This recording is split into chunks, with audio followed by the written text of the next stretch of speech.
An einem Freitagnachmittag. Frank und ich lagen auf dem Bett, weil die Sessel im Wohnzimmer so unbequem waren, und lasen. Da klopfte es an die Verandatür.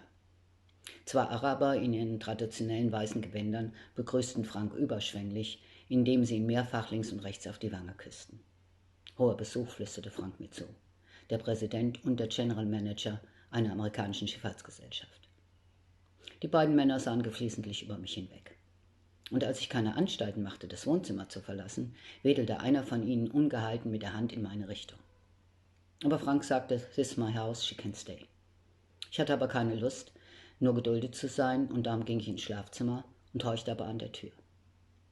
Sie boten ihm einen Job mit viel Geld an, 4 Heimflüge im Jahr und ein komfortables Haus in der Stadt. Und als Frank zögerte, Champagne and Girls. Ich dachte, ich hörte nicht richtig. Eine Unverschämtheit, meinen Mann mit Alkohol und Frauen zu ködern. Noch dazu in diesem Land. Aber Frank lachte darüber, als sie wieder weg waren, und meinte, ich werde das Angebot sowieso nicht annehmen.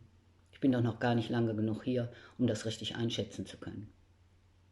Kurz darauf nahm Franks Kollege den Job an. Und wie sich herausstellte, war das ein riesiger Fehler. Bevor er das Camp mit Frau und Tochter verließ, schenkte er uns noch seinen wunderschön flauschigen, hellen Teppichboden. Der reichte für das ganze Haus. Unser Haus war inzwischen ein richtiges Schmuckstück geworden. Mein Lieblingsstück war eine schwere Truhe aus Rosenholz, die mit Messing beschlagen war. Ich habe sie heute noch. Sie hat mich immer begleitet. Eines Tages, als ich gerade vom Kindergartenhaus kam, klingelte das Telefon. Es gab nicht in jedem Haus ein Telefon, aber die Mitarbeiter, die Tag und Nacht erreichbar sein mussten, hatten einen Anschluss bekommen, mit dem man allerdings nur im Camp und zur Baustelle telefonieren konnte. Frank war dran und sagte nur ein Wort: Razzia, aller Alkohol muss weg. Den Nachmittag verbrachte ich im Bad und leerte eine Flasche nach der anderen in die Toilette. Aber durch den vielen Schaum dauerte das endlos, bis eine Flasche leer war. Ängstlich lauschte ich nach draußen, ob nicht schon jemand vor der Tür stand, um unser Haus zu durchsuchen.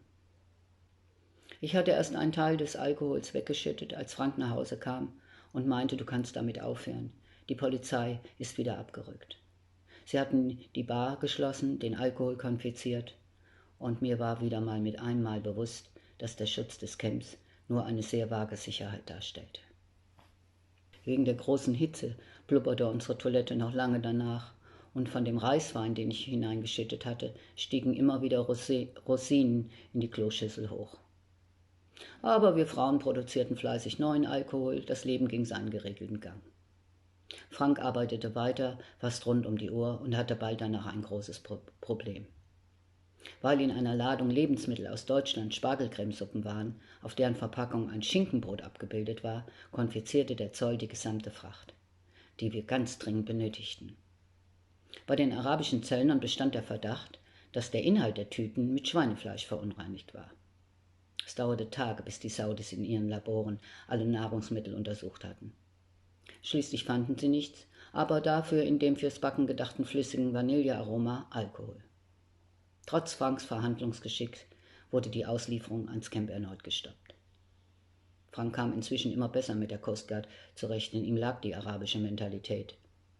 Er verhandelte mit Fingerspitzengefühl, um wenigstens die anderen Sachen durch den Zoll zu bringen. Oft traf er sich abends mit dem Chef der Küstenwache, aß mit ihm aus einer Schüssel Reis am Boden, gekochten Hammel und trank dazu den süßen, klebrigen Tee aus Rosenblättern. Er mochte das gar nicht. Als er es schließlich geschafft hatte, ging ein Jubelschrei durchs Camp. Die Ladung ist frei.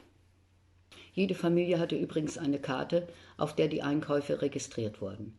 Am Monatsende wurde die Summe dann einfach von der Auslöse abgezogen. Jeder Mitarbeiter bekam zu seinem steuerfreien Gehalt in Deutschland noch zusätzliches Geld, um hier damit den Lebensunterhalt zu bestreiten. Man nannte es Auslöse, und es wurde in der Landeswährung in Rial ausgezahlt. Durch mein zusätzliches Gehalt im Kindergarten ging es uns finanziell richtig gut.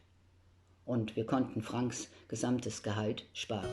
Meine lieben Zuhörer, ich bedanke mich ganz herzlich bei euch für euer Interesse an meiner Geschichte. Und es freut mich sehr, dass euch auch die Gedichte gefallen, die ich euch vorlese. Ich finde es nämlich so wichtig, dass diese Literatur nicht in Vergessenheit gerät. Es gibt noch so viel, was ich euch unbedingt erzählen muss. Und es bleibt spannend, versprochen. Also bitte weiter abonnieren und liken.